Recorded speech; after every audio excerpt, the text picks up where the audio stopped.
We're watching a very high-class player. This is when you know AB de Villiers is at his best.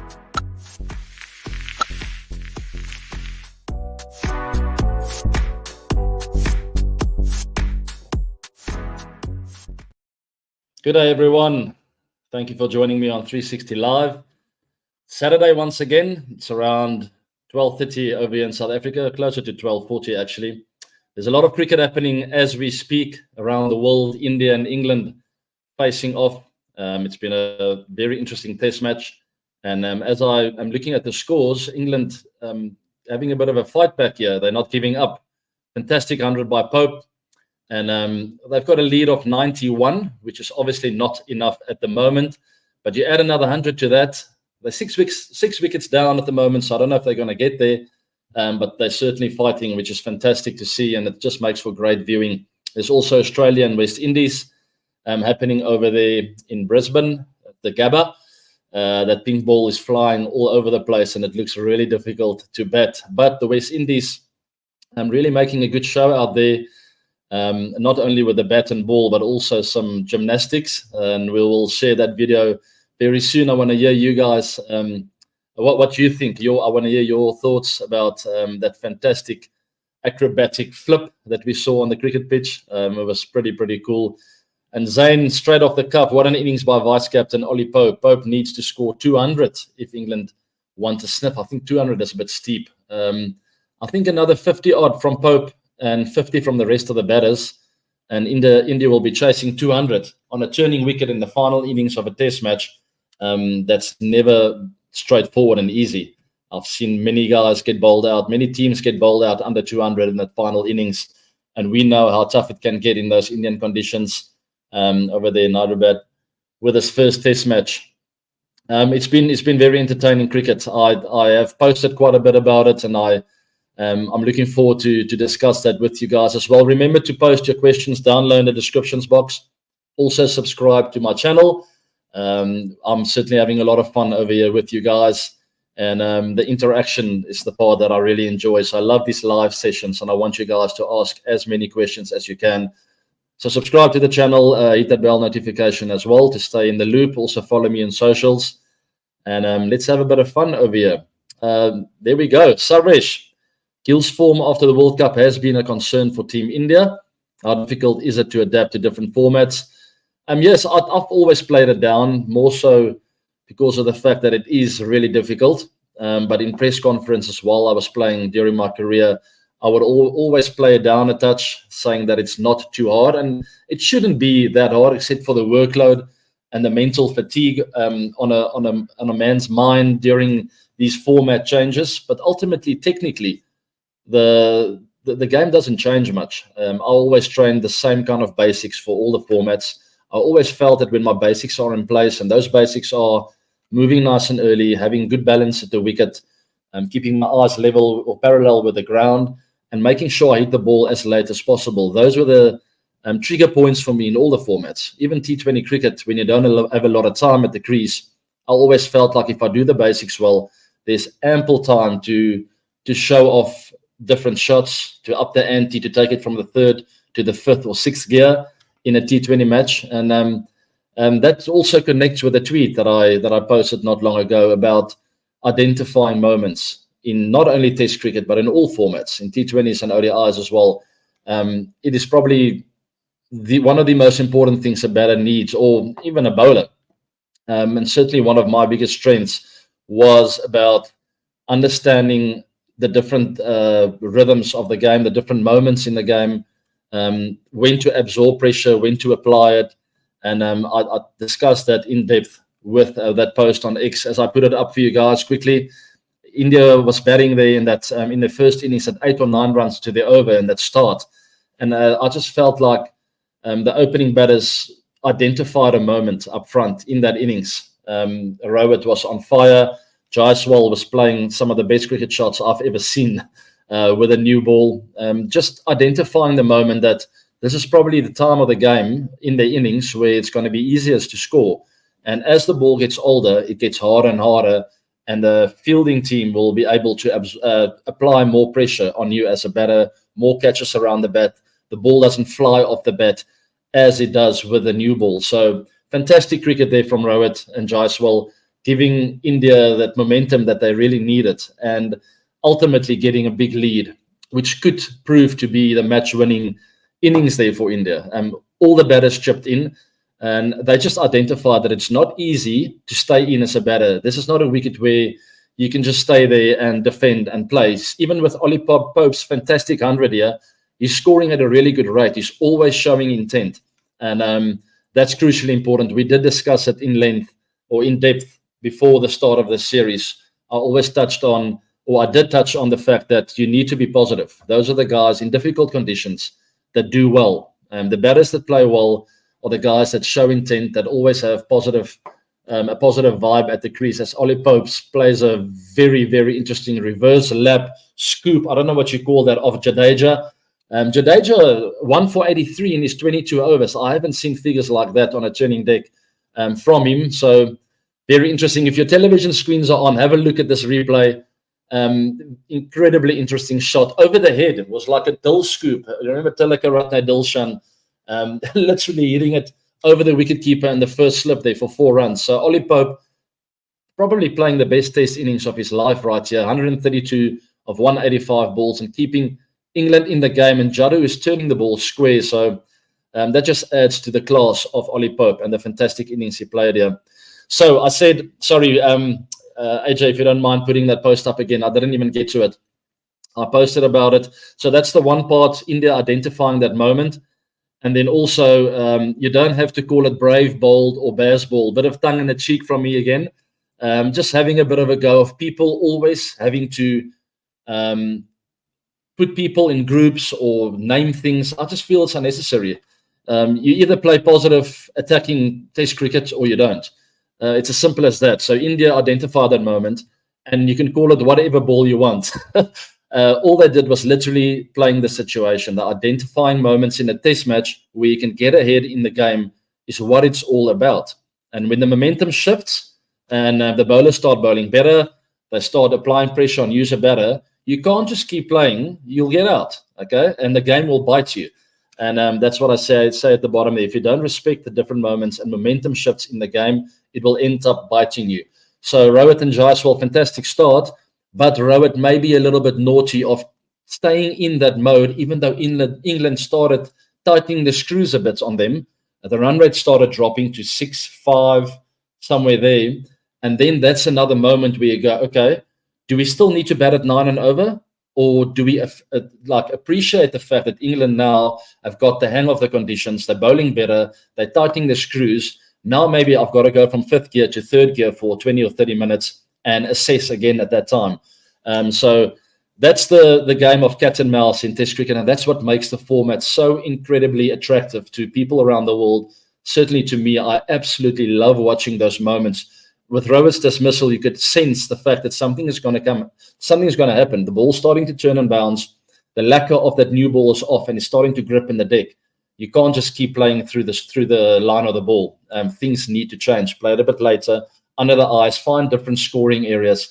And that is just ultimately the part of Test cricket that I love. You can't just stay in one gear all the time. So if you come out and say you're going to play baseball no matter what, I'm afraid to say it might come off, and it will be entertaining and attractive to watch.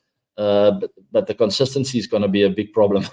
There are times in a game, an hour and a half, where you can take the game away from the opposition, and there are times where you need to play an opposite kind of game. Anyway, I just wanted to cover that with you guys. Sometimes on posts with Twitter or X, it's difficult to always exactly say what you mean, and it's just nice to have the opportunity to explain to you guys exactly what I actually was trying to say. It's a little bit irritating when people always try and blow things up. Bears ball, ooh, what's going? It's just a way of playing attacking cricket and seeing the positive side in situations. But it's very dangerous as well when you say that's the way you're going to play. No other way is welcome in the way that we play Test cricket. That's dangerous, in my opinion. But I'm pretty sure McCullum, Stokes, and the rest of the England side are definitely smarter than that. And when they say Baz ball, it is being attacking, but also understanding there are moments where we need to absorb as well. What would be a fighting total for England? I was looking at the 200 psychological mark. I think anything around 200 plus would be absolutely incredible for England and certainly defendable. There's no doubt about it. I see the movement of this wicket. A lot of play and misses of the spinners. You will always feel like you've got a chance. Some of them might just find the edge. You get India under pressure early on, get them 2-3 down, and the whole scenario of the game changes. So you see Rohit, I can see in his body language as I'm watching him right now, it's not that calm and collected anymore. There's a little bit of energy in that system. He's feeling like this is the time. We have to get a couple of wickets right now. The lead is 102. They have 4 wickets in hand. You add 60, 70, 80 plus there. Anything over 150, 200 lead, I think it's maybe a little bit unrealistic at the moment. They will need this Rayan Ahmed guy to get in. I don't know how much batting they have left and how much they can rely on that. As long as Ollie Pope stays into the end of the innings, I think that'll be very crucial for England. So let me change that to 150 plus. Anything over 150 on this wicket, you've got a chance. I'm not saying you've got the odds in your favor. It's probably 30% in England's favor and 70 India, but that can change quickly on a wicket like this where it's turning square and there's a lot happening around that bat. All right, moving on then. Aryan, any tips for overseas batters to play spin in India? Oh my goodness, that's a good delivery. That ball pitched outside leg, beat Ollie Pope's bat, hit his pad to first slip. I don't think there was any bat. I see Robert is thinking about it, but I don't think there was any bat on that. Playing spin in India, I will keep it brief, but basically what it comes down to is what I said earlier. The way Ollie Pope's playing in now with a positive frame of mind. With Jadu, Akshar, and some of the other spinners are bowling to you, if you're going to decide to lock it down and just to defend, there's a delivery that's got your name on it, and I feel you're almost playing a waiting game. You've got to take the game on. There's another reverse sweep from Ollie Pope, even if it's just for one. Jadu now knows he can't just settle in on his length. He's got to try different things. Drag one a touchdown, go a bit fuller, maybe a bit wider. You make the bowler think, and that is the number one rule when you play spin, especially in Indian conditions where it turns a bit more. Maybe there's a bit of bounce. You can't just let the spinners settle. And the way to counter that is to practice it. You have to practice it in the nets almost every day if you want to be a good cricketer. Thanks for that, Aryan. I can go more in depth with that and certain shots and techniques, but I think that's the number one rule and the most important one. IABD, who do you think will go out for Virat Kohli when he returns? Iyer or Gill or KL? Tough question. That's up to the selectors. I know Gill hasn't been scoring a lot of runs. KL got 80 odd in that first innings, a crucial knock. When I look at the totals here now, England with 100 lead, you take KL's 80 out, a very attacking stroke from Rayan, and it looks like he might get 2 for that over extra cover. It's difficult to say. You've got to keep KL there after that last knock. You can't drop him. It's an informed man now. Shreyas Iyer, it's tough. It's difficult to say. As we look at that scorecard there, Shreyas got a 30 odd, Shubman 20 odd. It's difficult. I think it's between the two of them. It's either Shreyas or KL. Gill. Difficult to say. Depends about the balance of the team as well. If I had to guess, Virat will come in at 4. So that would be probably a straight swap between Gill and Virat. And it would make sense considering that Shreyas batted at 6. He got a good 35 there, played his hand. KL at 5, very good 80. You can't drop him. So Virat probably to slot in at the number 4 spot. It's a straight swap. It's hard on Gill because he's a fantastic player. But let's see what they decide. Marnus Labuschagne, in other news, just got out. And the West Indies definitely in that test match. The pink ball day-night test match. Sorry, I'm changing subjects quickly. Of course, it is great to see West Indies cricket back and competing against a very, very good Australian outfit over there in Australia. So the Aussies are 42 for 2 now. I think, if I'm not mistaken, they're chasing just over 200. Let me pull up the scores here. They need another 174 with 8 wickets in hand.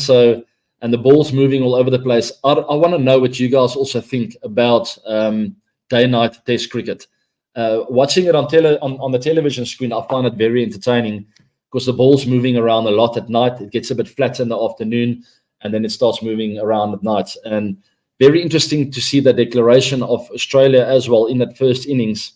They were trailing by 20 or 30 odd, and they decided to declare, even though they had another wicket in hand. So very interesting where the guys seem to want to bowl at night because they know that's where all the action is with the ball.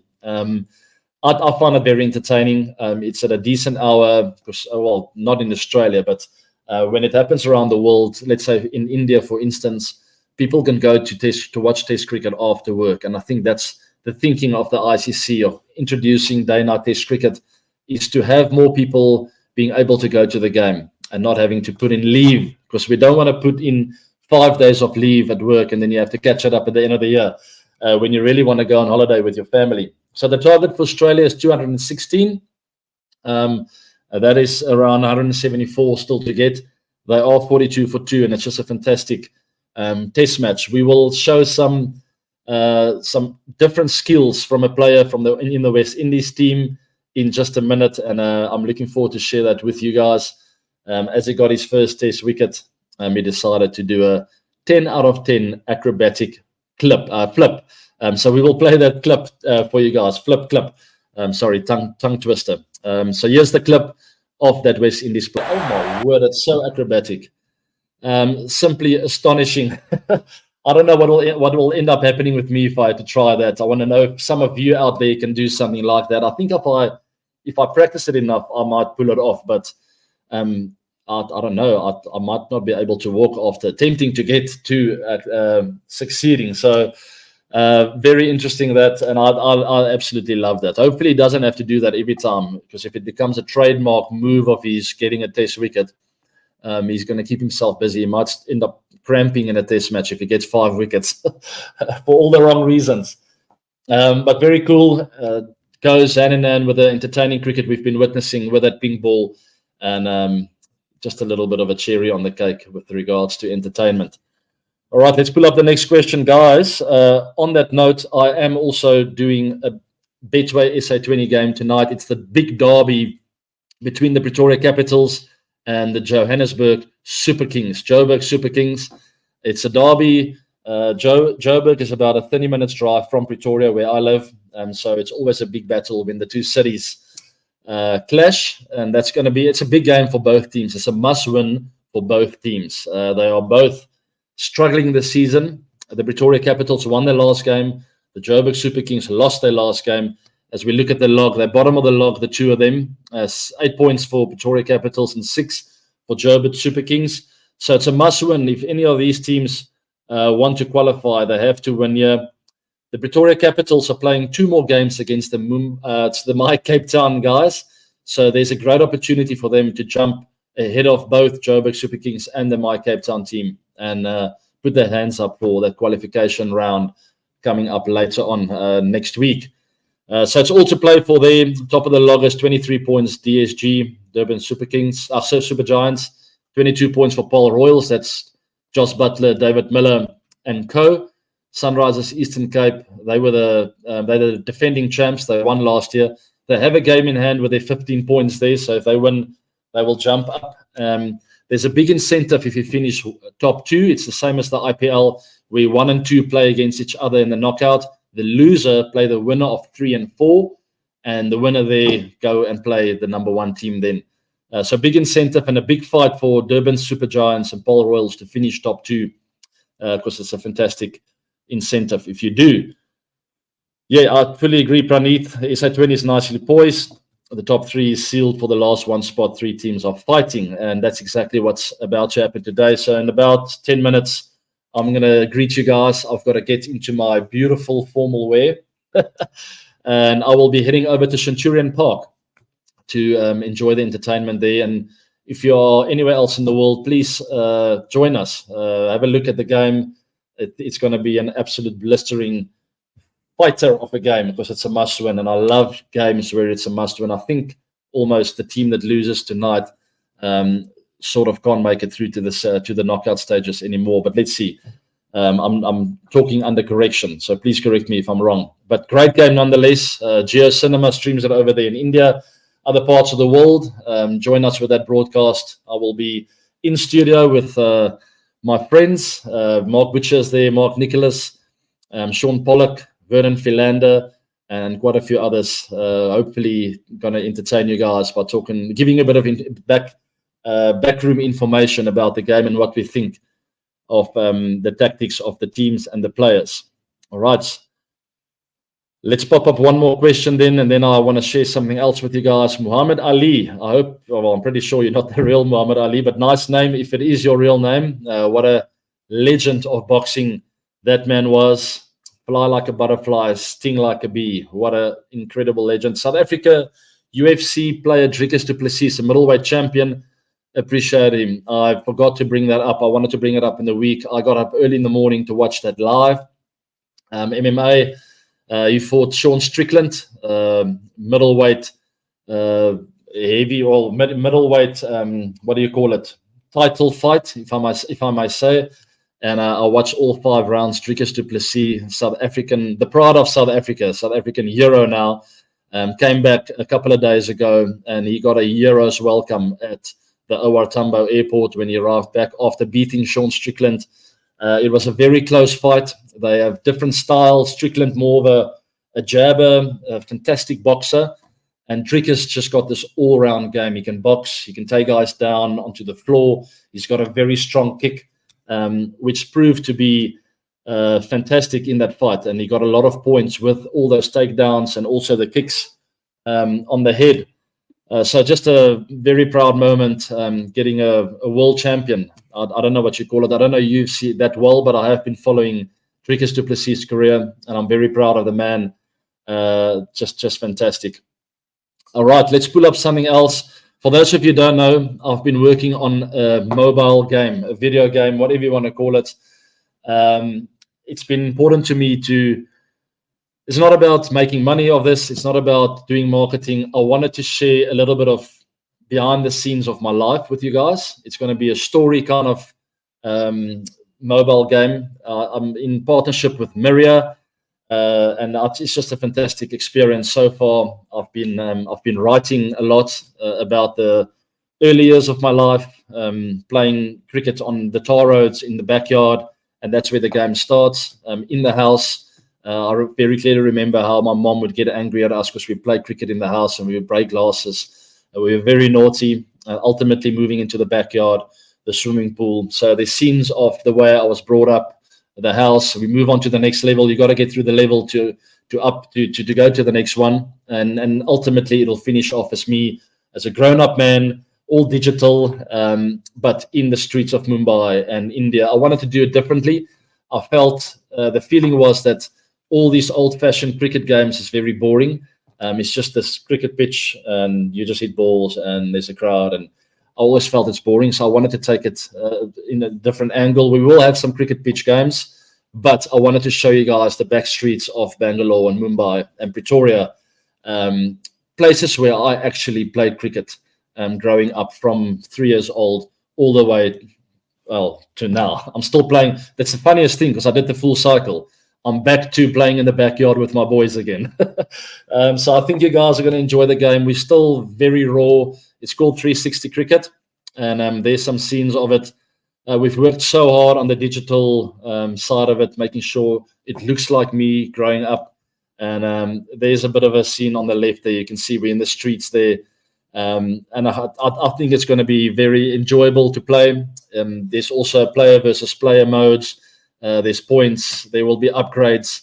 I will have some of my own merchandise in there, the 360 bats, the caps. But I think you might have to pay for that. The other stuff will be for free. But if you want to upgrade, there will be a way to upgrade the way you want to. There's all the different levels, the customization. And that's me. That guy looks a little bit more fit than I do. I'm working very hard at the age of 39 to stay in shape. But I must say that guy looks ripped. I like that. So thanks to Myria for making me look good. If you get an opportunity, go download the game. You can play it at the moment, but it's still in alpha phase. We're still very early. We're looking for feedback, and that's an integral part of developing games. As I found out through Myria in this partnership, it's crucial to get the feedback of the crowds and the people playing it. It's not ready yet. So please, if you do go and test it, don't give me too much criticism. Just tell me you would like to see more of this or that. And I would gladly get those reviews back to Miria so we can get, in a year's time, 6 to 12 months' time, get you a game where you can actually go. And I want it to be addictive. I want you guys to play and beat me, because I'm going to take part in it as well. I'm going to get high scores on there, and you'll get the opportunity to play against me. Maybe we'll hand out with a 360 quiz some prizes where you actually can play against me, player versus player, and maybe we'll live stream it. Who knows? The sky's the limit. The options are endless. And for those of you who actually like me and don't criticize me all the time, I've been going through X and I'm getting some criticism from time to time. But those of you who know my heart, I always mean well. And when I post on X and on Twitter, it's truly just to get a conversation going about cricket, about life. I love just throwing ideas out there. But thanks, Hardik, and the previous comment as well, saying it's a great game. I don't think it's great yet, but I promise you we're going to get there, and it's going to be absolutely phenomenal. So be patient with me. We've been working on it for about 9 months now. It is not a one-day thing. Trust me, Rome wasn't built in a day, and I certainly found it out with this Miria game. All right. I think that is that. I'll take one more question as we see England's lead move to 114 runs now. It's still only 6 down. Rehan doing well to support Pope here. He's on 8 not out. Pope on 145 not out, people. That is one incredible knock. Win or lose, you got to give credit to a fantastic innings there. Nitin, thoughts on Ollie Pope's innings? I'm busy talking about him. I've always been a big fan. He always looked very organized when he just came on the scene as I watched him play. I told many England players when I played against them, like a Stuart Broad and a few others, I told them, that guy, you got to keep him in the team because he's going to win you a lot of games in the future. He's a fantastic player, and he's proving that right now in the hardest conditions over in India, away from home, under pressure. He's giving England a lead where they might just do something special here. I think it's going to come down to a close finish, especially if that lead gets over 150. You will see the Indian players start panicking a bit because they know the wicket is not easy, and it's not easy to just apply yourself out there. As we watch the end of I think it's the third day, right? End of the third day there. The sun's going down. I don't think we have a lot of time left in today's play. But all the best to all the players. I see Bumrah's on now doing his absolute best. He's getting a bit of reverse swing. Because Bumrah tries to angle the ball into the stump. So reverse is when the ball actually swings towards the shiny side. So if you watch Bumrah bowl here, he's trying to angle it in, but it's moving towards the slips. There's one coming back. He obviously turned the ball around there. But it's definitely reversing. I don't know if I'm not listening to the commentators. 2 overs left in the day. And India would absolutely love to pick up 1 wicket here. So let's see if that happens. And it's all to play for in this first test match. As long as Rehan stays there for the England fans, I think Ollie Pope just got to bat through the innings and do his thing with a bit of support from Rehan and the rest of the batters. They will stand a good chance. And that's what we want. We want a bit of entertainment. I don't have a favorite team. I have some really good friends in the Indian setup, but my bestie is not there. So I'm pretty neutral for this test match. Let's see what happens. It's just fantastic to watch test cricket again. Alrighty then, there's a slow ball from Bumrah. I'm going to have to get my formal gear on. Please keep an eye out for me. That Betway SA20 game is starting in 4.5 hours from now. So if you're still awake overseas, go and watch that Betway SA20 game. Pretoria Capitals, Joburg Super Kings. Follow me on socials. Right there, guys. Instagram, X, and also Facebook. Subscribe to the channel. Thank you very much for joining me. I've had a lot of fun on here on the 360 Live, and I will be recording the 360 show this coming week. Enjoy the rest of the weekend. Have a fantastic Saturday. Tell your loved ones, tell them that you love them dearly. Life is short, people, and I love you all a lot. So there's my love to you. Thank you very much for joining me. I'll see you guys next week. Have a good weekend and goodbye.